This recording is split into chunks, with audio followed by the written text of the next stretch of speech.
Yo la team, j'espère que vous allez bien, que vous passez une excellente journée. On se retrouve ce soir pour une toute nouvelle vidéo de Paris Sportif. Après avoir parlé Ligue 1 hier, on va s'attarder sur la 34e journée de Bundesliga. Juste avant ça, si toi aussi tu aimes les Paris Sportifs, je t'invite tout simplement à rejoindre mon groupe Telegram. Sur Telegram, j'expliquais un petit peu comment on fonctionnait sur le site internet Parieur Foot, mon site VIP avec 4 catégories de pronostics.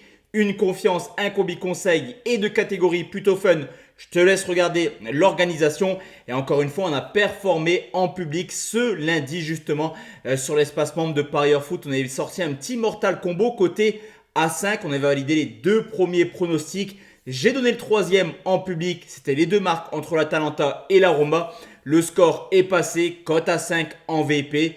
Petit pronostic simple pour le public. Ça fait plaisir, n'hésite pas à nous rejoindre. Le lien est tout simplement en commentaire épinglé.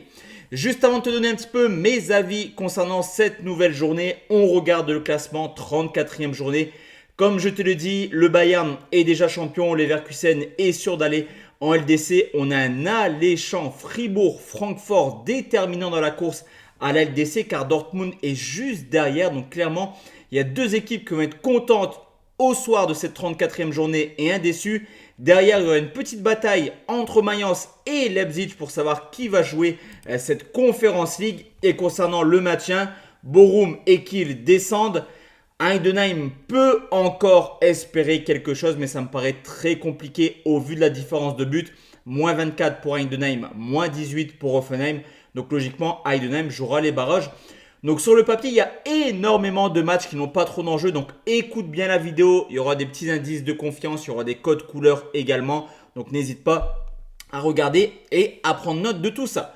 On commence avec Augsbourg qui reçoit l'Union Berlin. Bon là clairement on a un match qui n'a aucun intérêt. Augsbourg qui est 11e, l'Union Berlin qui est 13e. Les deux équipes sont clairement en roue libre. Aucune victoire sur les 4 derniers matchs, que ce soit du côté d'Augsbourg ou alors du côté de l'Union Berlin. C'est vrai que cette année, c'est deux équipes qui ont eu beaucoup de difficultés à marquer. L'Union Berlin, 33 buts. Augsbourg, 34 buts. Comme je te l'ai dit, il n'y a pas trop d'enjeux. On ne va pas s'embêter à aller mettre un pourcentage de bankroll sur ce genre de match. Donc moi, je prends un moins de 2,5 à 2,05 pour rester dans une logique de voir très peu de buts entre ces deux équipes. Mais tu peux le voir, je mets le pronostic en rouge. Pour moi, c'est clairement no bet sur ce coup. On continue avec Gladbach qui joue contre Wolfsburg. Là aussi, aucun intérêt dans cette rencontre. Les deux équipes n'ont plus la possibilité de jouer l'Europe l'an prochain. C'est clairement à cause de leur défense. 54 buts encaissés pour Wolfsburg, 56 pour Gladbach. Offensivement, on ne peut rien leur reprocher. 55 buts marqués par les deux équipes. À titre de comparaison, c'est mieux que Leipzig, c'est mieux que Mayence, c'est mieux que Fribourg. Trois équipes qui vont se battre pour jouer l'Europe l'an prochain. Donc là, par contre, jouer un match assez ouvert. Je pense qu'on aura quelques buts. On l'a vu dernièrement avec Gladbach. Ça part un peu dans tous les sens. Donc je vais prendre les deux marques et plus d'ennemis à 1,48. Celui-ci, je le mets dans la catégorie conseil.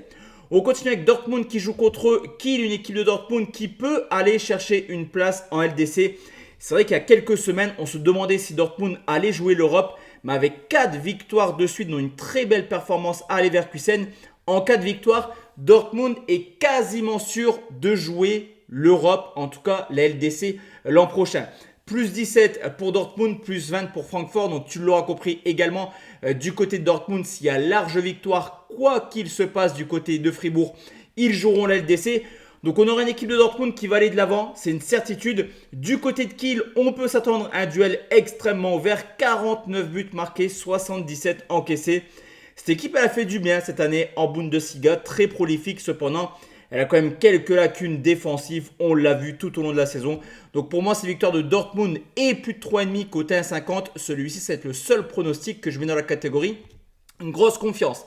Fribourg qui affronte Francfort. La donne est simple. Si Fribourg gagne, ils vont en LDC. Si Fribourg ne gagne pas, logiquement, si on part du principe que Dortmund va battre Kiel, eh ben Fribourg jouera la Ligue Europa. Donc c'est un match ultra important. Cependant, ce qui m'embête un petit peu, c'est quand même si Fribourg est sur une belle série d'invincibilité. C'est vrai que cette année, même l'an passé, pour ceux qui ont regardé toutes mes vidéos Bundesliga, tout d'abord, merci à vous pour votre fidélité. Et ben, cette équipe de Fribourg, elle a toujours eu du mal contre les équipes de haut de classement. Au contraire de Francfort, qui sur l'ensemble de la saison fait une saison plutôt cohérente, même à l'extérieur. 23 points pris en 16 matchs, c'est plutôt pas mal. Donc là, je vais mettre un avantage à Francfort avec un petit nul au Francfort à 1,52. Et voilà, je le mets également dans la catégorie conseil. On continue avec Heidenheim qui joue contre le Werder de Brême. Bon, là aussi, il n'y a pas trop d'enjeux sur le papier pour Brême.